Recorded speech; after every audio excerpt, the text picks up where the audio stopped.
My name's Joel, I'm one of the leaders in the church, and perhaps you turn with me to 2 Samuel and chapter 9 and verses 1 to 13, and then we'll get into it. This is a powerful story.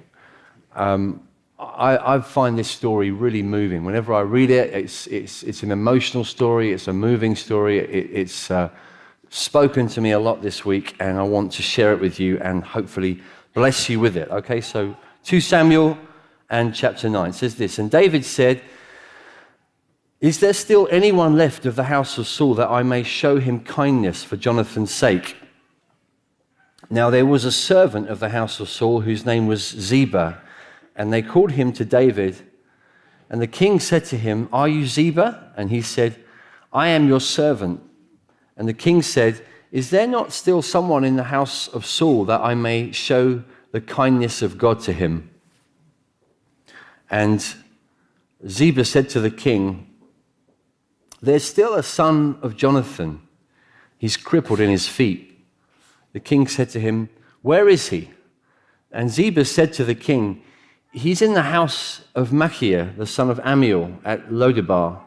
Then King David sent and brought him from the house of Machir, the son of Ammiel, at Lodebar. And Mephibosheth, the son of Jonathan, son of Saul, came to David and fell on his face and paid homage. And David said, 'Mephibosheth.' And he answered, 'Behold, I am your servant.' And David said to him, 'Do not fear, for I will show you kindness for the sake of your father Jonathan. And I will restore to you all the land of Saul your father, and you shall eat at my table always.'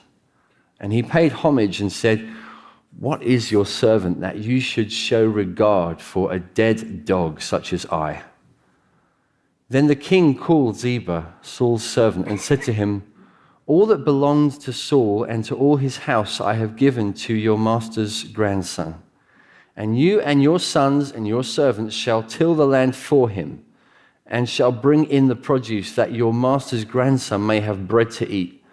But Mephibosheth, your master's grandson, shall always eat at my table.' Now Ziba had 15 sons and 20 servants. Then Ziba said to the king, 'According to all that my lord the king commands his servant, so will your servant do.' So Mephibosheth ate at David's table like one of the king's sons. Mephibosheth had a young son whose name was Micah, and all who lived in Ziba's house became Mephibosheth's servants. So Mephibosheth lived in Jerusalem, for he ate always at the king's table. Now he was lame in both his feet." This is a story about a tragic young man. His life begins with a horrible, disastrous kind of moment. He was 5 years old. And his father, Jonathan, and his grandfather, King Saul, are out fighting a war. It's at the time when there's basically a lot of civil strife anyway, because David, who's at that time, years and years before, when Mephibosheth is a young man, David is this kind of emerging alternative king, and a few people are going over to David's side. And King Saul is embittered and angry and chasing David down. But while it's happening, there's also this attack from a foreign power, the Philistines, and that turns into the battle in which Saul dies, along with his son Jonathan, who is the father of this boy Mephibosheth. Now, the news gets back to the home of Jonathan, and you can find out what took place in 2 Samuel chapter 4. This is years before, when Mephibosheth is young. It says this in verse 4, "Jonathan, the son of Saul, had a son who was crippled in his feet. He was 5 years old when the news about Saul and Jonathan came from Jezreel. And his nurse took him up and fled. And as she fled in her haste, he fell and became lame. And his name was Mephibosheth." So this is a young boy who is innocent, destined, you'd expect, for great things. He's a royal child. He has a grandfather who is a king. Yet his grandfather and his father in one day are wiped out. And the day that the news gets to him, he becomes crippled. Both of his feet are broken, and the injury is irreparable. He grows up unable to walk. And because of his association with the previous king, he's effectively hidden. So the first 5 years of his life, he grows up in the palace of a king, expecting all the trappings of royalty, all of the comforts and the accoutrements, everything that you'd expect to be entitled to. And for the rest of his life, he's been hidden away in shame. Not only in shame because he's associated with the previous king and therefore in danger. And that's a big deal, by the way. You see the way it worked in the ancient world, and you see this happen a few times in the Bible. A king gets to the throne from a new family, and the first thing that he will do is search out the members of the old king's family and have them killed. Why? Because they are a threat to him. If you've become king and there's someone else who belongs to the king of the old family, the family of the old king, you are foolish to let them live. It's politically foolish. It's politically wise to stamp them out. If you want to retain power, you get rid of them so that you know that you can be in control. And that would happen all the time. And so Mephibosheth has been hidden away in shame, in fear. But also, he's crippled, which is a huge difficulty in any era of history. But in this era, it would be associated with shame. It would be something that would make you feel trampled upon, marginalized, someone on the edge of society. If you're crippled, then it means that you're despised, and people would assume bad things about you. They might even imagine that this is God's disfavor on you. If you've been crippled, that's because God has chosen to disfavor you. You are outside. You are defiled. You're not allowed in. You're not accepted with the rest of us. So this is a story that speaks powerfully to the subject of shame.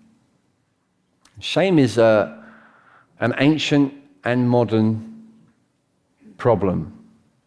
It's something that we have to understand and come to terms with in different ways throughout all of our lives. We may not understand it very well because we as a culture have tended to not make a big deal of shame. We perhaps especially religious people, we talk a little bit more about guilt. Guilt and shame are not quite the same thing. You could say very simply that guilt has to do with our vertical relationship. Shame has to do with our horizontal relationships. Shame has to do with a sense of not really being accepted by others, not being able to fit in. Perhaps we do carry with us a sense of defilement, that we're not really clean, we're not really acceptable.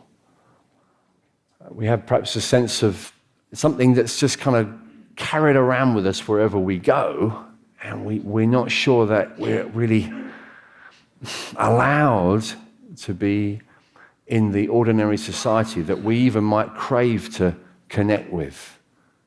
And in different ways, shame can dog people all of their lives. A sense of uncleanness, maybe a sense, even when you're with people, that you're kind of being looked at wrongly. It can come as a sense of loneliness and disassociation from the crowd, not really wanting to be near people. Or when you are with people, a sense that no one is able to connect with you, no one really knows what's going on with you, and no one wants to. And in that respect, I reckon all of us can perhaps recognize the flavor of it. We've been there. We know what shame feels like. Perhaps for some of us, it's an ongoing feature of life. We wake up feeling it, we go to bed feeling it, and we try to deal with it through the day. It's perhaps associated with things that you've done that make you feel ashamed, that make you feel unclean around people, because the things you've done are socially unacceptable. It may be not something you've done at all, but something that was done to you, something that you relive a lot of your life. You may even relive it because I'm talking about it right now.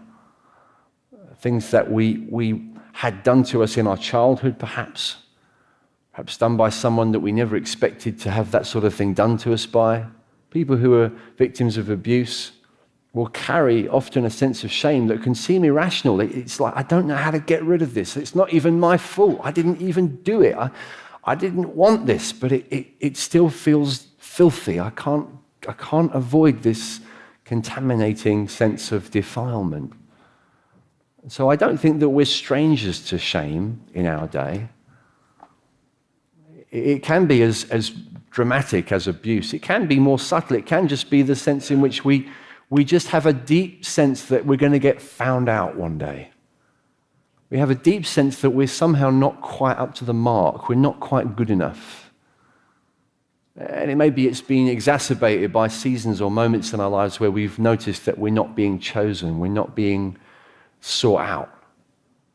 I always shudder at the thought of what it must feel like for a small child at the school playground to be picked last when it comes to football or netball or whatever it is that's being played. We'll have him, we'll have him, we'll have him. And you're just waiting, begging someone in your mind, begging them to pick you. Please, could someone pick me? Please don't let me be the last person. Those last boys at the back that don't get picked. And to perhaps grow up having that happen to you, maybe having it happen to you repeatedly, will just play around with this latent sense of shame that people carry with them.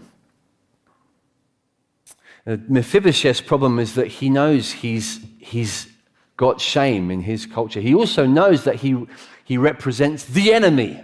David has come through as the king, and Mephibosheth is on the side of the enemy. He reflects, or he belongs to the previous kingdom, to King Saul. That's his family line.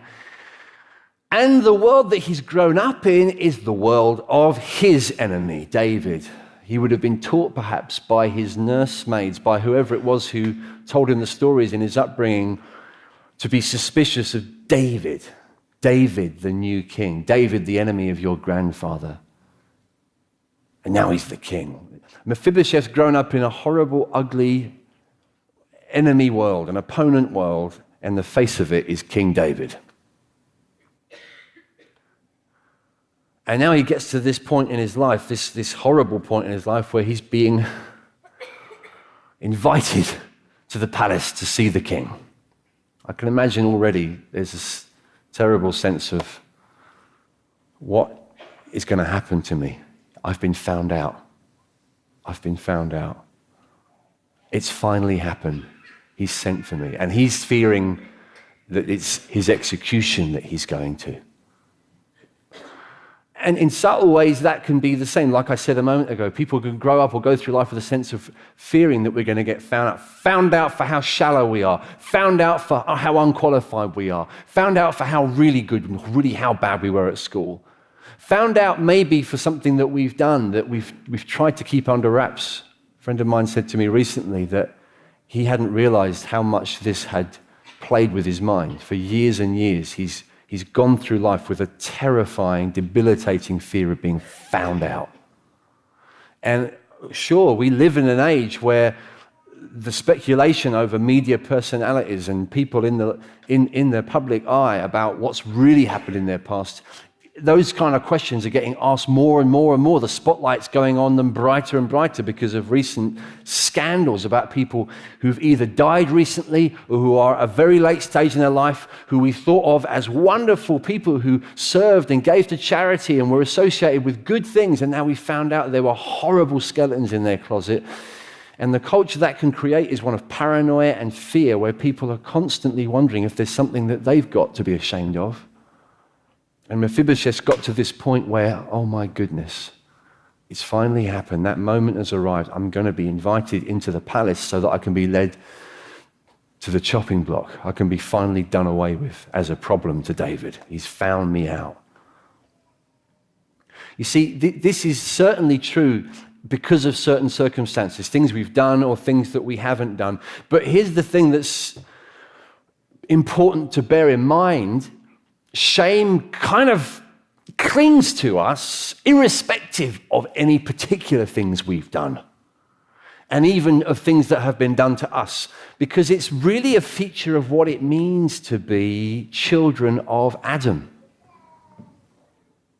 See, the Bible tells a story of how we were brought into the world, the human race, you and me, in other words. There's no one here who is not in this category.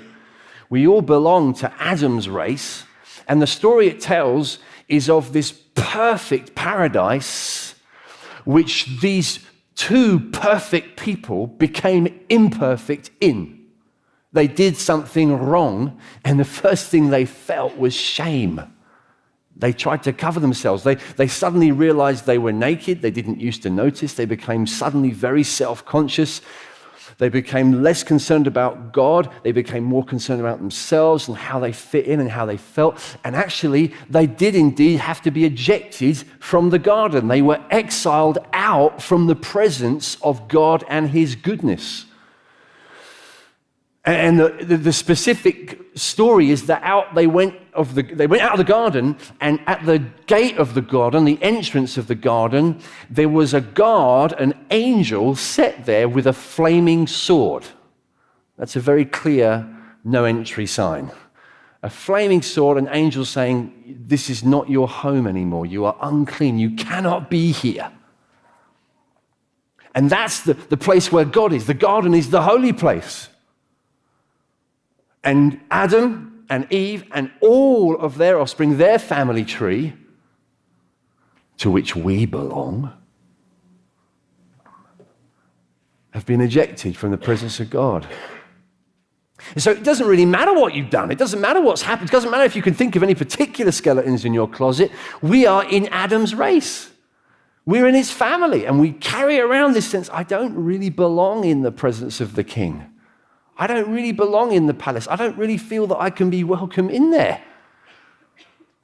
And like Mephibosheth, we might have this deep sense of foreboding when we're invited in, just like you get here in verse 6. Mephibosheth, the son of Jonathan, son of Saul, came to David and fell on his face and paid homage.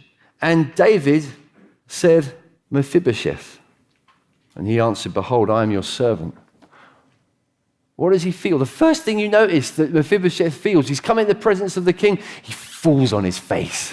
He's nervous, he's shaking, he's trembling. I'm not at home here. I'm not comfortable here. What can I expect from God? Friends, that's kind of normal, right? That's kind of how we feel about God at first. And maybe even throughout your life, even if you became a Christian years ago, you can carry on living in that way. You can have that suspicion within you, I'm not really welcome here. I don't fit here. I come because I think it's the right thing to do, but I don't feel at peace. I don't feel comfortable in the presence of the King. It can be that it's how you feel when you come to church. It could be even that today is your first time in church, maybe the first time in church for years, or maybe the first time ever in church, or one of your first times. And I'm speaking directly to you now, and you know it, because it's how you feel. You came today feeling a little bit like Mephibosheth, feeling, I don't know what to expect. I don't know what might happen. I don't feel comfortable. Because this whole God business, I'm not sure if I fit with God. I'm not sure if he'll ask me to do something I can't do. I'm not sure if what his plan is for my life is a good plan. And you've even come to resent him. You, just like Mephibosheth, you've grown up with this thing. The whole world is unwelcoming, and it belongs to this God person that I don't really feel peaceful around. And this can be our experience, as I say, even as people who've become Christians. We can carry on with that as our experience for a long time. We might try to deal with our shame by trying to bolster up our self-esteem, by trying to tell ourselves, I'm a good person really, and really, look at the things I've achieved, look at how good a person I am, and we try perhaps to carve out our own sense of honor and worth and self-image, and we might do anything we can to try and rub off this sense of shame, but we can't really change our association with Adam. It's who we belong to. That's the problem. We've been exiled from the garden. We belong to the wrong family, if you like. And so we're uncomfortable around the holy. We're uncomfortable around the presence of God. And so Mephibosheth's expectations are not good. But here's the remarkable thing. It's the kind of person David is. See, when you read the story of David, what you're reading is the story of somebody who, at his best of times, is a remarkable clue to the person of Jesus Christ. He's an insight into who Jesus is. And when you read him, when you look at him, when you understand him, you're touching the Lord Jesus Christ. You're seeing insights into his great descendant, Jesus. That's why Jesus is called the Son of David. What kind of welcome is he expecting? Well, very different from the one he gets. Straight away, David calls out his name, Mephibosheth. And David said to him, verse 7, "Do not fear, for I will show you kindness for the sake of your father Jonathan. And I will restore to you all the land of Saul your father, and you shall eat at my table always." See, when you get to know God, this is the process that it's so often like. We are suspicious of him until we really get to know what he's like. And then we're surprised. We sing a song sometimes that has this line, "Your love is surprising." That's very accurate. I can't think of a more masculine illustration, though I've tried very hard, so guys, forgive me. But Jane Austen, in her amazing novel Pride and Prejudice, tells a story that is all about this. Because it is all about a suitor for a very discerning and scrutinizing young woman, Elizabeth. And everything she knows about Mr. Darcy in the first half of the book, or the first 2/3, is unpleasant. She's suspicious of him. She's angry with him. She has no reason to trust him. He tries to reach out to her. He proposes to her. She rejects him angrily. It's after that moment that she starts to discover some things about him, realizes that she's had him slightly wrong. And as the story goes on, she realizes that she's had him completely wrong. Now, he's not a perfect man. He is a proud man. He has to say sorry to her.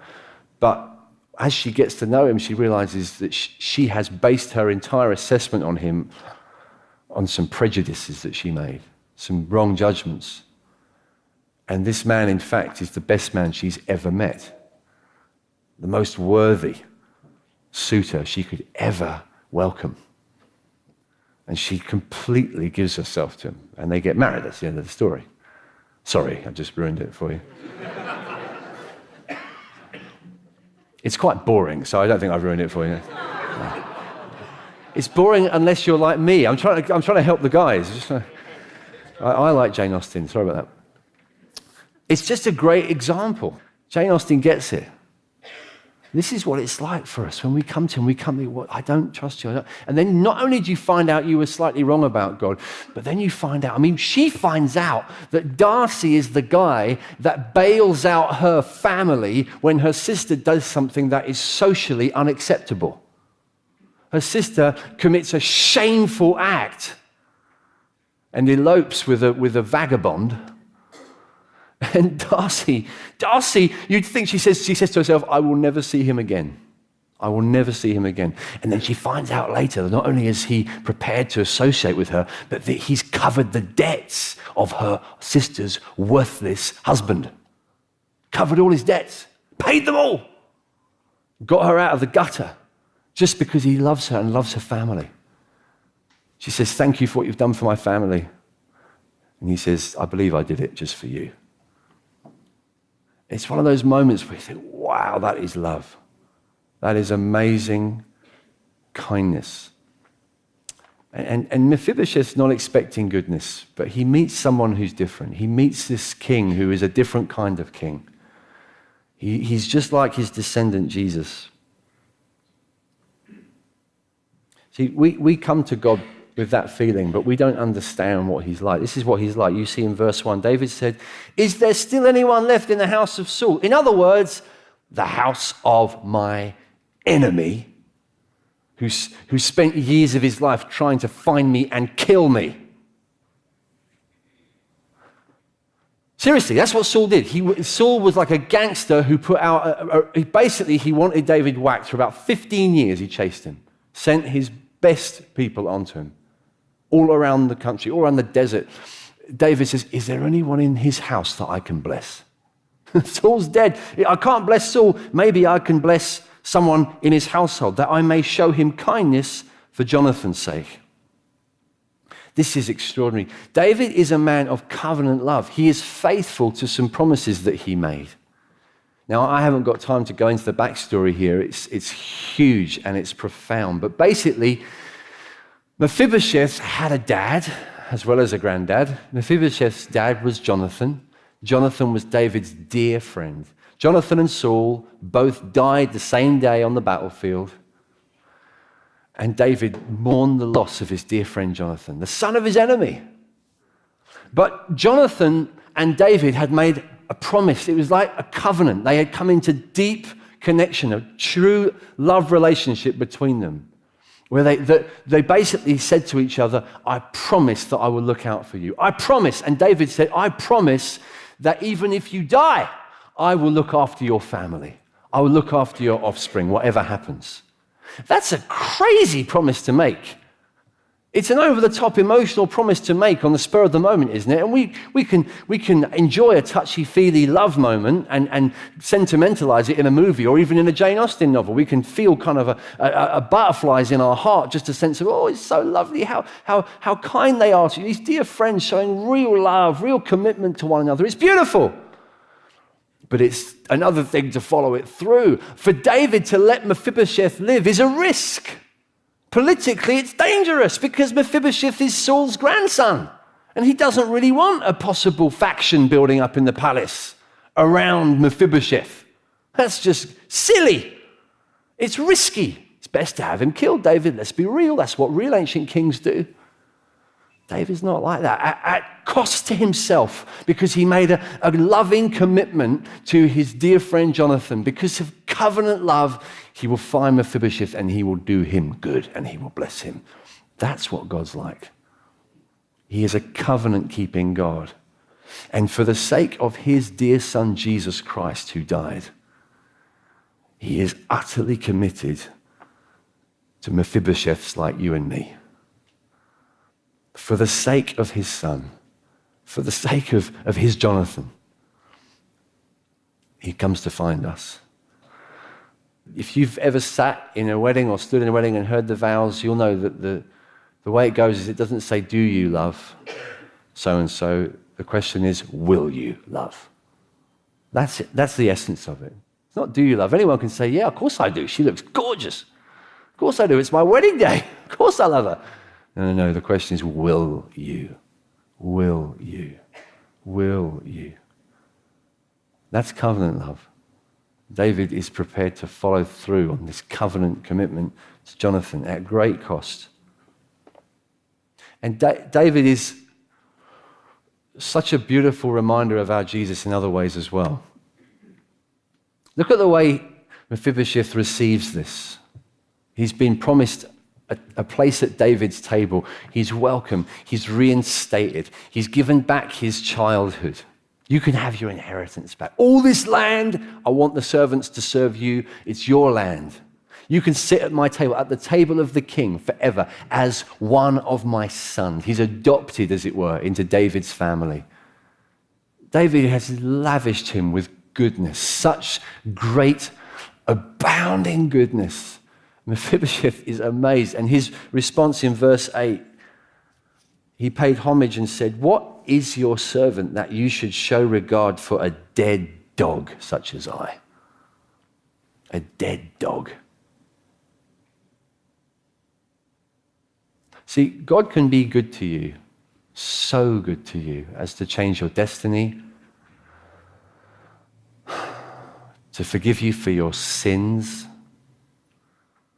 to give you a home in his household, to give you a place in his family. But still around him you can be saying, I'm a dead dog. That's what I am, really. Let's be honest. I'm a dead dog. I think shame does that to you. Mephibosheth grew up in that paranoid household of Saul. Terrified, marginalized, filled with paranoia and hatred, self-loathing and loathing the world. I'm a dead dog. But I was thinking about this when I was looking at the story, and I remembered, where does that phrase come up?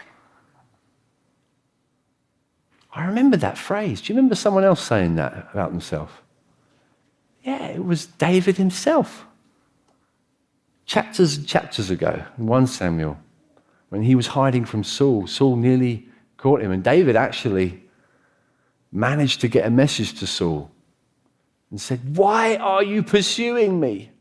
Why are you hunting me down? Why would you bother with such a dead dog as me? Isn't that interesting? David himself knew what it was like to live under the oppression of Saul. He knew what it was like to carry that shame. He knew what it was like to feel marginalized, on the edge, living in the desert, not accepted, not acceptable, far outside. He knew what it was like to be scum. And Mephibosheth must have sounded familiar to him. A dead dog. I can imagine David thinking, yeah, that's what Saul makes you feel like, isn't it? That's what Adam makes you feel like. That's what sin makes you feel like. That's what shame makes you feel like. Just a dead dog. David knew it. David understood. David sympathized. David understood him. See, shame is very good at making you lonely, right? See, even introverted people who quite like being on their own don't really struggle with loneliness, still know what it's like to feel lonely in other ways. And what I mean is the feeling that no one really understands. No one really understands what you're feeling like. No one understands how embarrassed you are, how fed up with yourself you are, how tired of yourself you are. No one gets it. No one really knows what I feel like. You ever felt like that? I reckon most of us have. And the worst thing is just this sense, no one gets it. And then people say, yeah, but Jesus loves you. Jesus cares for you. Jesus forgives you. And you say, that's good. I'm glad he forgives me, but he definitely doesn't understand me. It's nice that he's a forgiving person, but let's be real. He's not anything like me. He can't be. He's nothing like me. I bet Mephibosheth felt like that. David, you are not a cripple. And you're the king. And you're surrounded by family and friends and hangers-on and flunkies and wealth and power and admiration and adoration and gifting and skill and ability. You're a freak, David. You're incredible. You're amazing. I'm just a dead dog. And he's so wrong. And you could come to Jesus and say, David, Jesus, you couldn't possibly understand me.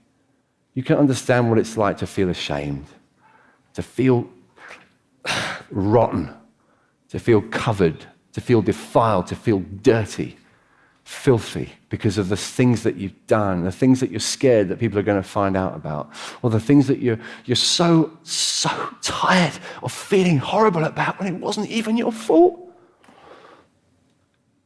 You're so weary of it, and you think, you'll never understand. It's nice that you love me, but really, what does that mean to me? You don't know me. When people tell you that they love you and they don't have a clue who you are, it kind of bounces off, doesn't it? When people try to be all loving. You ever had that? You get tired of them sometimes. Let me love you. I'm going to just come and love you now. You don't feel very loved. It's when someone's walked in your shoes and in your skin and seen it from underneath. You begin to believe that maybe they do love you. I want you to know this. Whoever you are watching this here today, Jesus knows what it's like to be you.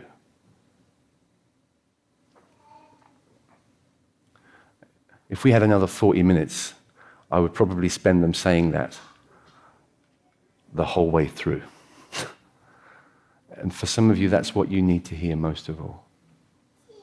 He knows what it's like to be you because he walked in our shoes, in our skin. He knows our infirmities. He knows our weaknesses. He even knows our shame. He was covered in shame. He was covered in it. He felt what you feel like. He felt the awkwardness. He felt the embarrassment. He felt the pressure, the temptation to try and conform. He felt the sense of not accepted. He felt the abuse. He felt the mockery. He even felt the bullying. He felt what it was like to be picked last. Wow, was he picked last? Was anyone ever bullied like him? Was anyone ever mocked like him? Was anyone ever made to feel naked? Naked like him? Stared at. Kind of weirdly stared at, but avoided as well. Worst of both worlds. Jesus knows, friends. He knows what it feels like to be a dead dog. You're not on your own. You have a Savior who is a good sympathizer. And he loves you with knowledge. He loves you with understanding. He loves you with sympathy, empathy. When you understand that, you start to understand honor as well. Because having carried our shame through his suffering and through his cross, he's now able to give real honor. His desire is to honor you. Just like David honors Mephibosheth, to welcome you to the table. Say, this is yours now. You're honored. You're honored at this table. I don't just mean, well, you belong. You're my brother. You're my sister. You're my friend.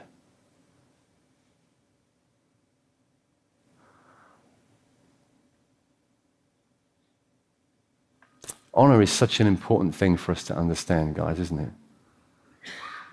And we get it through communion. We get it through coming to the table as much as anything. That's why we do this. We do this every week, most weeks. We don't do it because we do it. We do it because it's at the table, just like Mephibosheth. It's at the table where we meet him.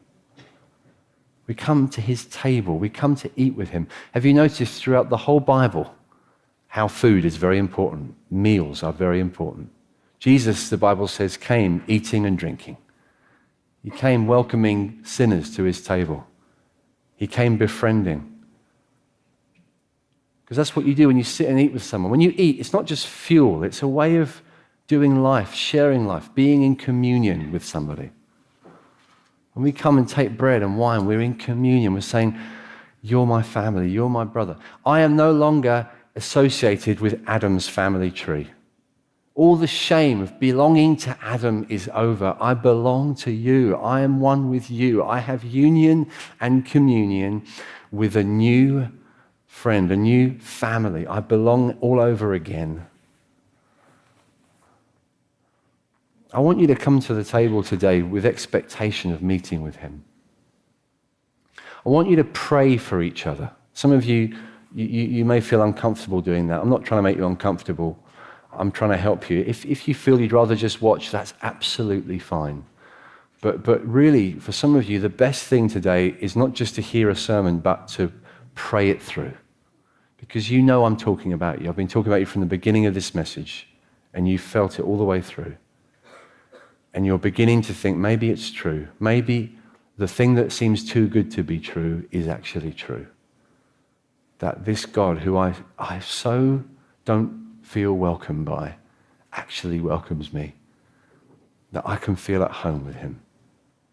And as you start to enjoy his company, you start to welcome others. You start to offer hospitality. You start to, in your small group, practice a different kind of hospitality. You don't do it because, well, we're supposed to have meals together. That's what they say. Small groups, you're supposed to meet together.